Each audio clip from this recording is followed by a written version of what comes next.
You already know him. Not from a book, not from a temple, not from a film. You know him because you have been him. He was the most brilliant person in the room, and the room never acknowledged it. He was more skilled than the one who got the credit, more loyal than the one who got the throne, more conscious than the one who got the glory. He gave everything.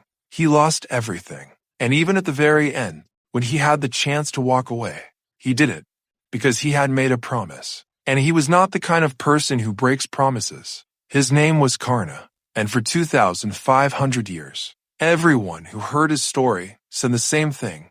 He was on the wrong side. But what if that is not a moral judgment? What if that is a physics problem? What if the question is not why did he choose wrong, but something far more unsettling? What was he bonded to? And why couldn't he break free? Because here is the thing nobody told you about Karna. He was not born a warrior. He was not born a villain. He was not born ordinary. He was born a fragment of the sun itself. The texts say his father was Surya, the cosmic source of light and consciousness. He entered this world already glowing. And yet, a man born of pure light spent his entire life fighting a darkness that was never his own.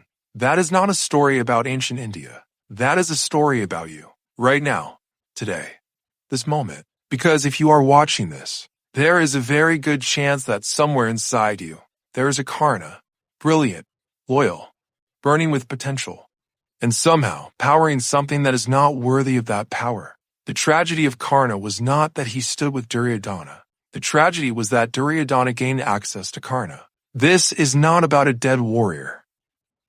It is a mirror, and by the end of it, you will see something in that mirror that you cannot unsee.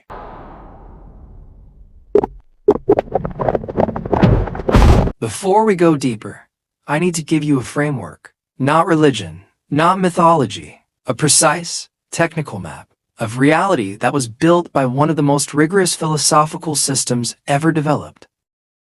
Saiva Siddhanta. This is not temple worship. This is architecture. According to one traditional Saiva Siddhanta framework used by several teachers, human experience can be understood through 99 insentient principles and one conscious principle. 99 of them are jada, insentient, dead matter. They have zero consciousness, zero awareness. They are instruments, machines, hardware with no software. These 99 divide into 3 categories. First, the 36 cosmic thatuvas, the building blocks of the outer universe, from pure space down to the 5 elements of your physical body.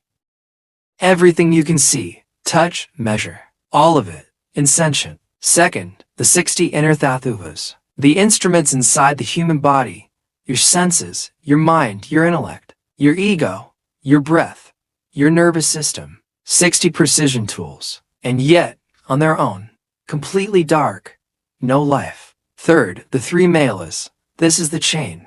Anavam, the veil that makes the soul believe it is small and separate. Maya, the illusion that makes temporary things look permanent and real. Kamam, the accumulated weight of past action that bends the soul's trajectory. 99 components, all insentient, all waiting.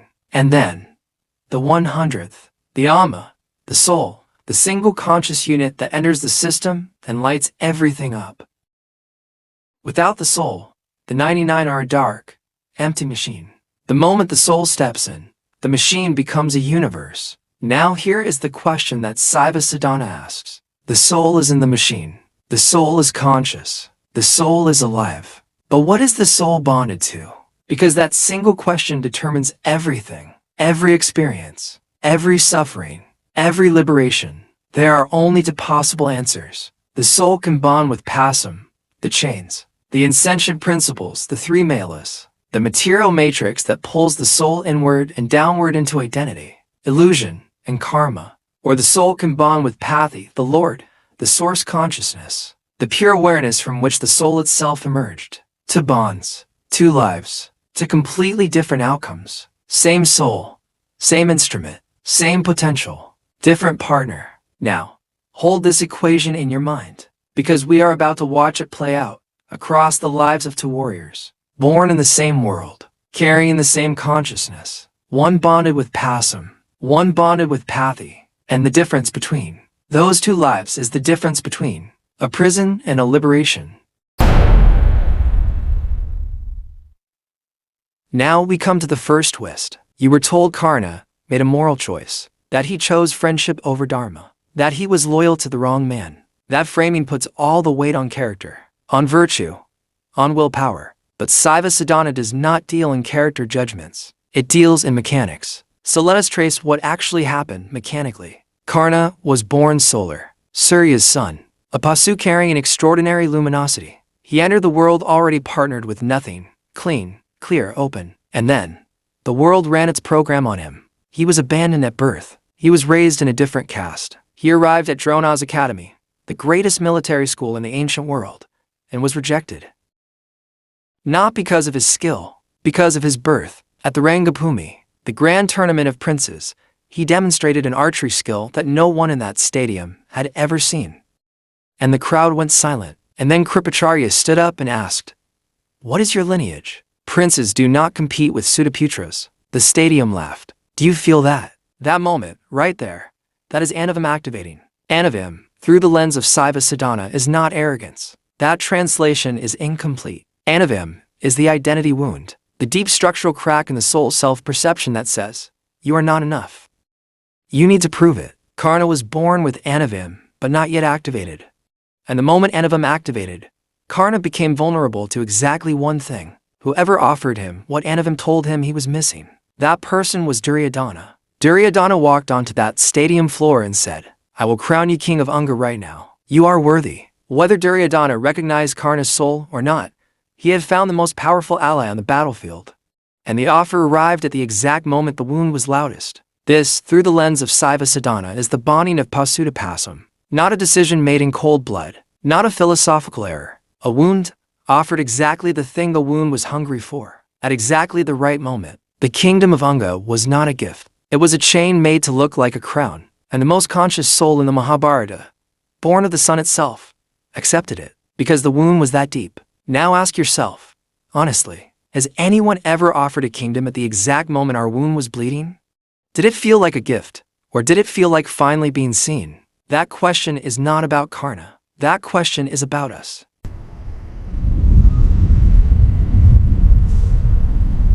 Now the second twist. Everything I just said about Karna, the wound, the Anavam, the chain disguised as a crown, Arjuna had all of it too.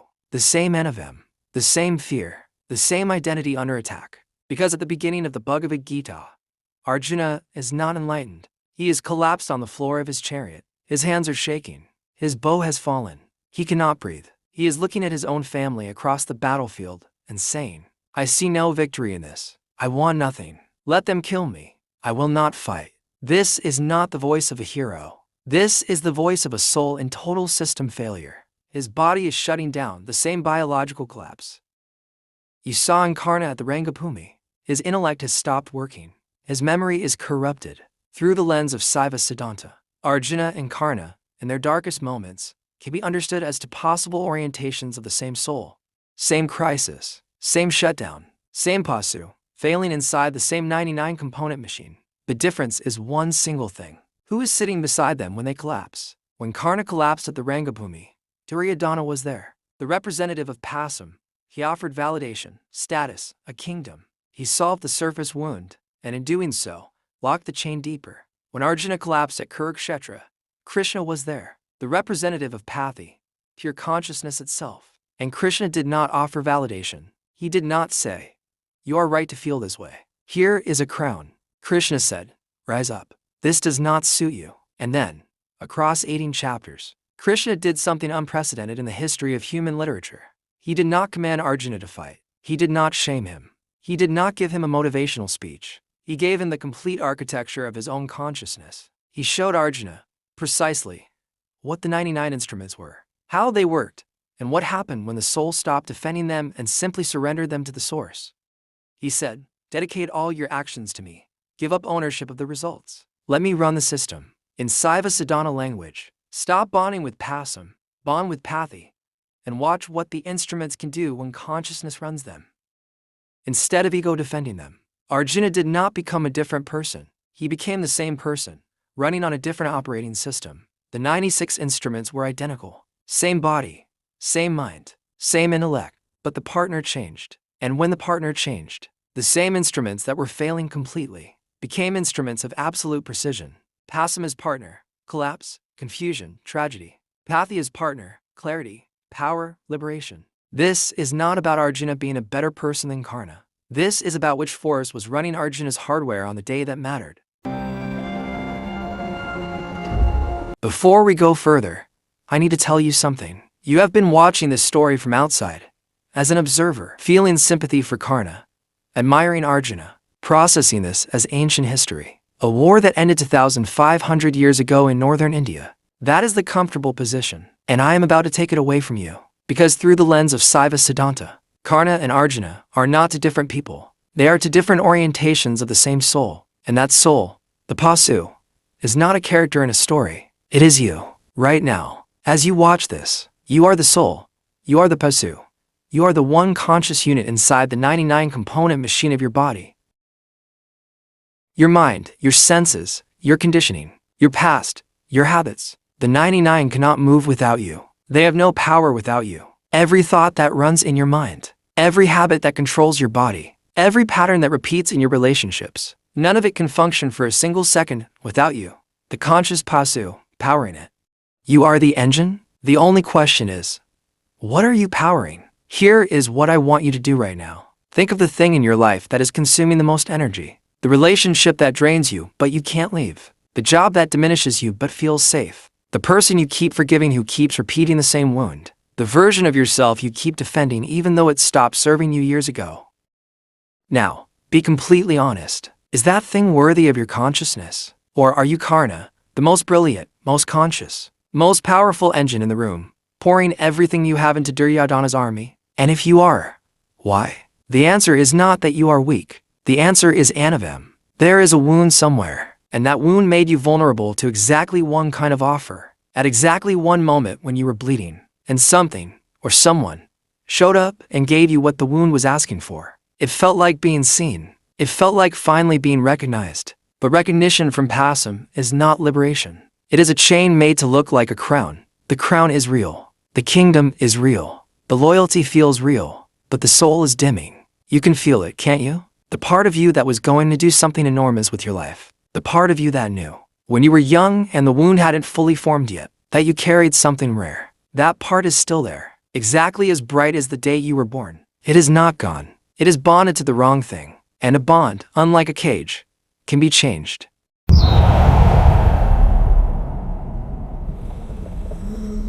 Before the war began, something happened that most retellings of this story skip entirely. Krishna went to Karna, alone, no armies.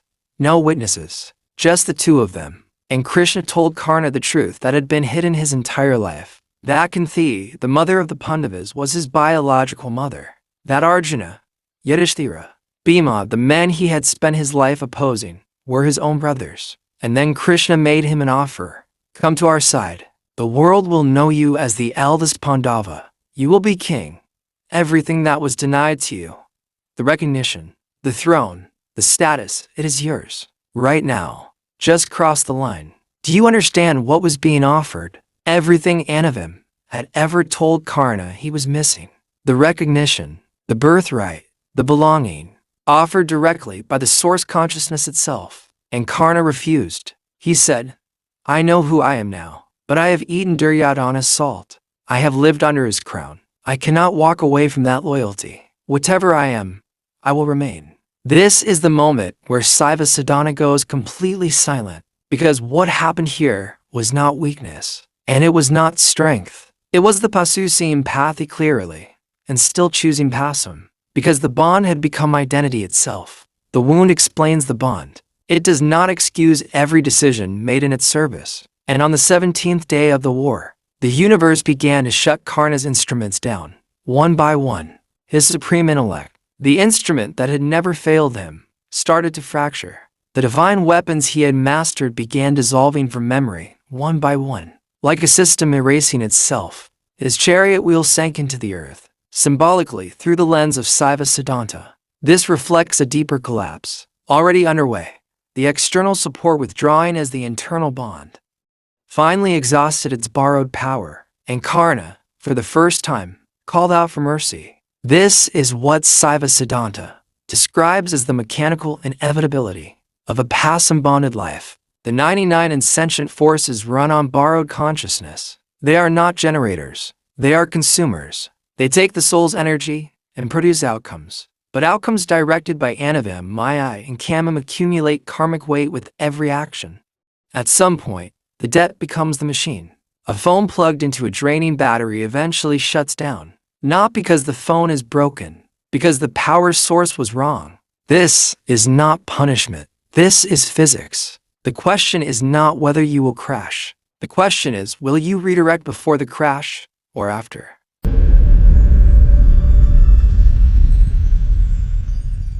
Here is the final twist, the one that changes everything. Through the lens of Saiva Siddhanta, Karna's death was not a tragedy. It was surgery. When Arjuna's arrow finally struck, Krishna was not watching with satisfaction. He was not executing a villain. Read through the Saiva Siddhanta framework. He was completing a liberation. Because Karna, bonded to Pasam for an entire lifetime and who had seen Pathy clearly and still turned away, could no longer redirect himself from within. The chains of Anavam, Maya, and Kamam had reinforced over an entire lifetime into something his own but could no longer break from inside. He needed to be freed from outside. The arrow severed the bond, not the soul.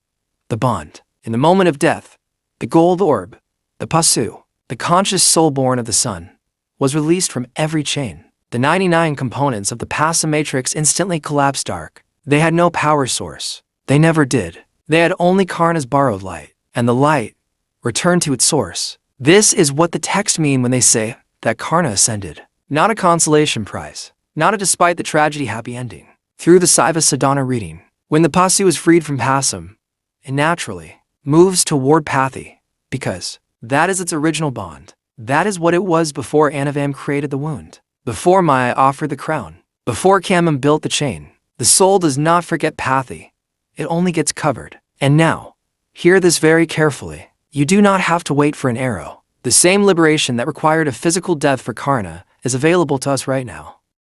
While we are still alive, still breathing, because the bond between the soul and Pasam is not made of iron. It is made of identity, of story, of a wound that was never fully seen. When you see the wound clearly, without drama, without self-pity, the bond begins to loosen. When you stop defending the machine and start questioning, what is worthy of your bonding?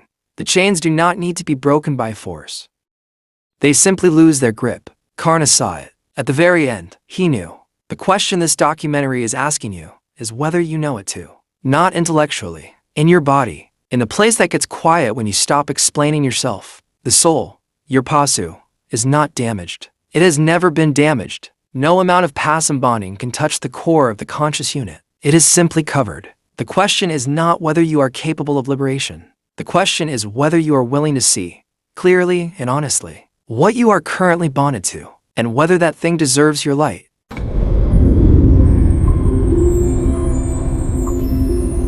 We began with a man you already knew. A man born brilliant, born conscious, born carrying more light than most people in any room he ever walked into.